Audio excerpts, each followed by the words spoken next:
నిరసనగా అంగన్వాడీ టీచర్స్ కి కానీ అంగన్వాడీ హెల్పర్స్ కి కానీ అదే విధంగా ఫీల్డ్ అసిస్టెంట్స్ కానీ ఆశ కొత్త ప్రభాకర్ రెడ్డి గారు మాట్లాడండి. అధ్యక్ష క్లారిఫికేషన్స్ కానీ మాట్లాడండి. హరీష్ డాక్టర్ పాల్వాయి హరీష్ బాబు మాట్లాడండి.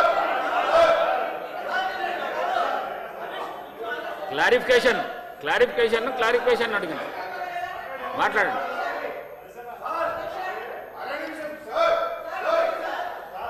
పంచాయతీరాజు పద్దు మీద క్లారిఫికేషన్ అడగడానికి అవకాశం ఇచ్చిన అధ్యక్షుల వారికి ధన్యవాదాలు.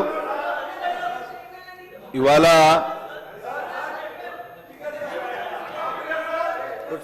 ప్లీజ్ మేడం కూర్చోండి ప్లీజ్. పద్దులు మాట్లాడాలి కానీ ఏం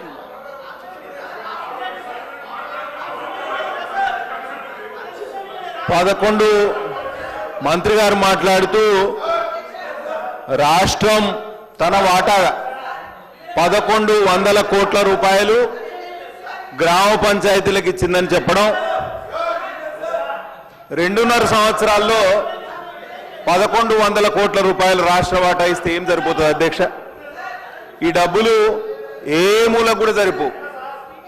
1100 కోట్ల రూపాయలు గ్రామ పంచాయతీలకు ఇస్తే ఏ మూలకు కూడా సరిపోవు. సార్ ఇవన్నీ కూడా ఇస్తామని చెప్పి ఇయ్యలేదు అధ్యక్ష. అందుకే ప్రభుత్వం దృష్టికి తీసుకొచ్చి నేనేంటంటే ఇవన్నీ ఇయ్యనందుకు నిరసనగా మేము సభ నుంచి వాకౌట్ చేస్తూ మా నిరసన వ్యక్తం చేస్తాను అధ్యక్ష.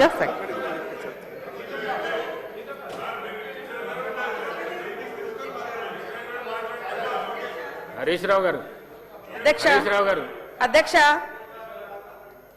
అధ్యక్ష వారు ఏదో కళ్యాణ లక్ష్మి రాలేదన్నది నేను ఖచ్చితంగా తెప్పిస్తా.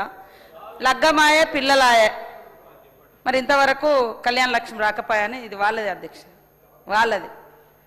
ఇవాళ మనం అన్నిటికీ క్లియర్గా చెప్పినా కూడా కావాలని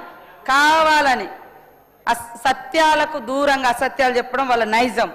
వాళ్ళ ఒక సిద్ధాంతాన్ని అలవర్చుకున్నట్టుగా నాకు అర్థమవుతుంది సార్. తప్పును పదే 10 సార్లు చెప్తే పబ్లిక్ మెదడులో ఆ తప్పుడు వెళ్ళిపోతుంది ఏదో ఒక సందర్భంలో. అందుకనే బయట కానీ లోపల కానీ ఎంతసేపు అబద్ధాలను మాట్లాడేది ఆలోచన. ఇవాళ ఎవరికి మేము పెన్షన్లు ఇవ్వలేదు, కేవలం భర్తలు చచ్చిపోయిన వాళ్ళకే ఇచ్చిరని అన్నారు అధ్యక్ష. ఆమె మాజీ మంత్రి గారు మాట్లాడేటప్పుడు కనీసం రిపోర్ట్ తెప్పించుకోవాలి కదా, మరి సీతక్క అన్ని ఇచ్చిన అన్నది ఎక్కడి నుంచి ఇచ్చింది, ఎవరికి ఇచ్చిందని. నా దగ్గర ఉన్న రిపోర్ట్ అధ్యక్ష, ఇవాళ ఇన్స్టెంట్గా ఇచ్చే పెన్షన్లతో పాటు హెచ్ఐవి రోగులకు 13,830 ఇచ్చిన అధ్యక్ష మన గవర్నమెంట్ వచ్చినాక. కిడ్నీ వ్యాధి ఉన్నటువంటి వాళ్లకు 4,696 కిడ్నీ పేషెంట్లకు ఇచ్చినాం అధ్యక్ష. అదేవిధంగా ఇంకా ప్రజావాణి ద్వారా వచ్చినటువంటి వాళ్ళకు కూడా 670 ఇవ్వడం జరిగింది అధ్యక్ష. కాబట్టి ఈ రకంగా అన్ని తప్పుడు మాటలు చెప్పి ఇలా గ్రామాల అభివృద్ధికి ఇయ్యలేదు ₹1 అని అన్నారు. ఇవాళ మరి గ్రామాల అభివృద్ధి అంటే 2,000 కోట్లు పల్లె జాతరలలో అవన్నీ పనులు అందులోనే చేయించడం జరిగింది అధ్యక్ష. అదేవిధంగా SC/SDF స్పెషల్గా 10 కోట్లు 15 కోట్లు 5 కోట్ల రూపాయలు గ్రామాలలో సీసీ రోడ్లకు ఇవ్వడం జరిగింది అధ్యక్ష. బోర్లు ₹1 బోర్ వేయాలి, 500 కోట్లకు పైగా మేము SDF కానీ DMFT కానీ ఇతర ఫండ్స్ ఇచ్చినాం అధ్యక్ష. ఈ సంవత్సరం కూడా ఇంకా 200 పై చిలుకు మెయింటెనెన్స్ కోసం. మీరు ఒక్కసారి అర్థం చేసుకోండి అధ్యక్ష, వాళ్ళు 100% బోర్లు వేసి మొత్తం నీళ్ళు ఇచ్చినామని అన్నారు. నీళ్ళు ఇచ్చినాక ఇంకా ఈ ల్యాబ్స్ ఎక్కడి గ్యాప్స్ ఎక్కడి అధ్యక్ష? వాళ్ళే అంటారు 100% మేము ఇచ్చిరని వీళ్ళు సెంట్రల్ గవర్నమెంట్కి ఇచ్చారు. అక్కడపై మేము 16,000 కోట్లు కావాలని మన ముఖ్యమంత్రి గారు మేము ఎన్నిసార్లు అడిగినా 2019లో మీరు 100% నీళ్ళు ఇచ్చారు మీకెందుకు ఇవ్వాలని వాళ్ళు అంటారు. అయినా కూడా మేము ప్రతి సంవత్సరం 200 కోట్లు 500 కోట్లు ఇట్లా ఖర్చు పెడుతూనే ఉన్నాం అధ్యక్ష. ఎంత అసత్యాలు మాట్లాడిందంటే వారు ఒక్క బోరు కూడా వేయలేదంటే ఆ మాట మీదనే మీరు కట్టుబడి ఉండండి. మరి ఒక్క బోరు కూడా వేయకుంటే ఎక్కడ వేసిరో నేనైనా నిరూపిస్తా, వేయకుంటే మీరు నిరూపించాలి. ఒకవేళ అధికారులు ఏమైనా తప్పు చేసిరంటే రండి నిరూపిస్తాం.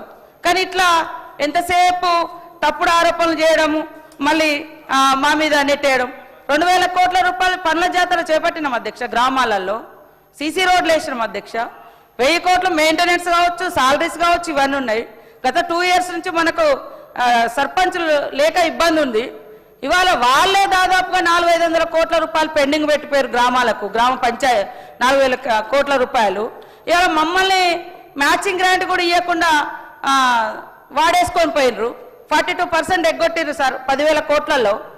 4,000 కోట్ల పైన ఇయ్యలేదు గ్రామ పంచాయతీలకు ఇచ్చేటి. ఇవాళ మాట్లాడుతూ ఉన్నారు. ఇవాళ మహిళా భవనాలు మీ ఆలోచన రాలే. ఇదే సునీతా లక్ష్మారెడ్డి గారి ఏరియాలో ఆమె మంత్రిగా ఉన్నప్పుడు ఇందిరా మహిళా శక్తి భవనం, మహిళల భవనం ఒకటి నిర్మాణం మొదలైంది అధ్యక్ష. ఈ రోజు వరకు కంప్లీట్ చేసుకోలే. వాళ్ళు 10 ఏళ్ళ అధికారంలో ఉన్నారు. మేము ఇచ్చినాం ప్రతి గ్రామంలో, ప్రతి జిల్లాలో మహిళా భవనాలు ఇచ్చినాం. అవి మంత్ ఎండింగ్ లోపు కానీ, అంటే మే ఎండింగ్ కానీ, మరి జూన్ 2 వరకు సెకండ్ 2కు అన్ని ఇనాగ్రేషన్ చేయబోతున్నాం అధ్యక్ష.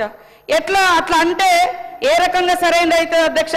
సమ్మర్ స్పెషల్గా కూడా మేము ఈ మంచినీటి వ్యవస్థ మీద ఫస్ట్ నుంచి 15 రోజులు స్పెషల్ ప్రోగ్రామ్స్ కూడా తీసుకుంటా ఉన్నాం అధ్యక్ష. వాళ్ళు ఏంటంటే మేము ఉన్నప్పుడు బాగా ఇచ్చారు, మెయింటెనెన్స్ లేదు. ఎక్కడ మెయింటెనెన్స్ పోయింది?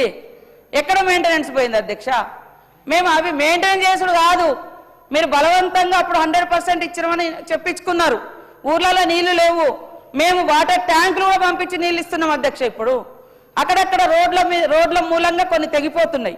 అది తప్ప మీరు ఇచ్చింది మేము ఎక్కడ ఆపలే. మీరు ఇచ్చుడే అసంపూర్ణంగా ఇచ్చిర్రు, మీరు ఇచ్చిరే సక్రమంగా ఇయ్యలే. మీ లెక్క అన్ని అబద్ధాలు చెప్పుకొని మేమేం లేదు. మాకు నేను ఇంతకుముందే చెప్పిన, అధికారులైనా మేమైనా వాస్తవాలను వాస్తవంగానే చూడాలి, వాస్తవాలను చూడాలి, ఆ సమస్యను పరిష్కరించాలి, ప్రజలను సాటిస్ఫై చేయాలి, తృప్తిపరచాలి, వాళ్ళ అవసరాలు తీర్చాలనేది మా ఆలోచన సార్. వాళ్ళు ఎంతసేపు తప్పుడు మాట్లాడాలి, తప్పుడు ఆరోపణలు, ఇది కరెక్ట్ కాదు సార్. ఇందిరమ్మ ఆత్మీయ భరోసా, ఎస్, మా డిప్యూటీ సీఎం గారు కూడా మొన్న చెప్పారు, కొన్ని ఆర్థిక ఇబ్బందుల మూలంగా అందరికి ఇవ్వలేకపోయినాం. 50 కోట్ల రూపాయలు ఖర్చు పెట్టినాం, 80,000 మందికి ఇచ్చినాం అధ్యక్ష. అది మాకు ఇష్టమైన ప్రాజెక్టే, పేదలకే. మీరు కనీసం వాటిని కూడా విమర్శించడం, అలా లెక్కలనే తెప్పించుకోవాలి, చూడనన్నా చూడాలి. మంచినీళ్ళ బోర్లు ఒక్కటే లేదంటే మరి మేము ఈ డబ్బులు ఏడాది మీరన్నా ఒకటి లెటర్ పెట్టండి. మరి సీతక్క గారు 400 కోట్ల రూపాయలు ఖర్చు పెట్టిన అంటుంది, ఒక బోర్ పడలేదు, ఒక ఊర్లో పని చేయలేదు. మరి సీతక్క తిన్నదని ఏమైనా ఉంటే ఆ డౌట్ ఉంటే మరొక ఏదైనా రిపోర్ట్ రాయమని చెప్పండి సార్, ఎంక్వైరీ చేద్దాం, అట్లయినా బయటకు వస్తుంది. కాబట్టి ఇంత తప్పుడు మాటలు మాట్లాడడం అనేది సరైనది కాదు. నా దగ్గరకు వచ్చిన లెక్కలన్నీ నేను కరెక్ట్ అనుకోనే లెక్కలు చెప్పడం జరిగింది అధ్యక్ష. ఈరోజు వాళ్ళు కేవలం ఏదో విమర్శించాలి కాబట్టి విమర్శిస్తూ ఉన్నారు. పంచాయతీ కార్యదర్శుల బిల్లులు కూడా సార్ 109 కోట్లు రిలీజ్ చేసినాం, వారు హ్యాపీగా ఫీల్ అయ్యారు. వీళ్ళు 317 జీవో తెచ్చి ఎంతో మంది ఉద్యోగులను ఉసురు పోసుకుంటే మేము ఈ మధ్య కాలంలో 2 years డెప్యుటేషన్ ఇచ్చినాం సార్. అది దాదాపు 300 మందికి పైగా అది వాడుకున్నారు. ఇంకా ఎవరైనా ఉంటే వెసులుబాటు ఇస్తున్నాను మేమైతే మా శాఖలో. పోనీ పాపం చిన్న చిన్న ఉద్యోగులు ఇబ్బంది పడతారు, భార్య కాడ భర్త కాడ లేకుంటే జిల్లాలు దాటొచ్చని వీళ్ళు లేని నిబంధనలు పెట్టి ఇబ్బంది పెట్టారు. ఇవి మేము చేస్తూ ఉన్నాం. అదేవిధంగా మరి ఫీల్డ్ అసిస్టెంట్ల గురించి మాట్లాడారు అధ్యక్ష. ఫీల్డ్ అసిస్టెంట్ల ఉద్యోగాల నుంచి తొలగించింది ఎవరు అధ్యక్ష? వీళ్ళే కదా అధ్యక్ష. తొలగించి మళ్ళీ పెట్టకుండా 10 ఏళ్ళు వాళ్ళ ఉసురు పోసుకున్నది మీరే. వీఆర్ఓలైనా, వీఆర్ఏలైనా, ఫీల్డ్ అసిస్టెంట్లు అయినా మీకు ఎవరు పడరు. మేము వాళ్ళ అన్నీ కూడా మరి సానుభూతితో చూస్తూ వాళ్ళకు కావాల్సినటువంటి మంచిని అందించడం కోసం కృషి చేస్తాను.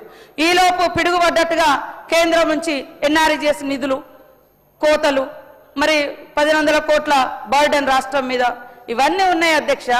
కాబట్టి వాళ్ళు ఎట్లా చెప్తారంటే మేము బాగా ఇచ్చినాం, నువ్వు మెయింటైన్ చేయట్లేదు అంటున్నారు. మరి నేను ఎక్కడ మెయింటైన్ చేయట్లేదో మీరు వచ్చి ఒక దగ్గర మేము రివ్యూ మీటింగ్ పెడతాం అధ్యక్ష, వాళ్ళని కూడా పిలుస్తాము. మొత్తం పొద్దున్న నుంచి సాయంత్రం వరకు ఏం జరుగుతుందో చూస్తాం. మొన్న లాస్ట్కు మేము ఇదంతా వద్దని సర్పంచ్ల ఫీడ్బ్యాక్ తీసుకున్నాం అధ్యక్ష. రాష్ట్రంలో ఉన్న దాదాపుగా 12,600 చిల్లర గ్రామ పంచాయతీలతో మా వాళ్ళు మాట్లాడారు. ఇంకా ఒక 5% ఏమన్నా ఉండొచ్చు, 2-3% ఎంత ఉందో మాట్లాడారు. మాట్లాడిన దాంట్లో వాళ్ళు చెప్పిన దాంట్లో కూడా కొన్ని బ్రేక్స్ ఉన్నాయి. అవన్నీ సరిదిద్దడం కోసం మేము ఏప్రిల్ 1 నుంచి 15 వరకు స్పెషల్ డ్రైవ్ కింద పెట్టినాం. వీళ్ళు హయాంలో ఒక్క బోర్ వేయనీయలే అధ్యక్ష. మనం బోర్లు వేసినాం, బోర్లను వాడుకుంటున్నాము, బావులను ఓపెన్ చేస్తున్నాము, కనెక్షన్ తెగిపోయిన కాడ కనెక్టివిటీ ఇస్తున్నాము. ఇవన్నీ మేము అడ్రస్ చేస్తున్నాం, పట్టించుకుంటున్నాం. మీరు పట్టించుకోకుండా ప్రతిపక్షాల గొంతు నొక్కారు అధ్యక్ష. ఈ మధ్యకాలంలో వాళ్ళు ఇంతసేపు అంటే సభను వాకౌట్ చేసి బయటికి పోతున్నారు. ఎందుకు అధ్యక్ష? బిజినెస్లేమో 2 నెలలు పెట్టాలా, 2 నెలల రోజులు పెట్టాలంటారు.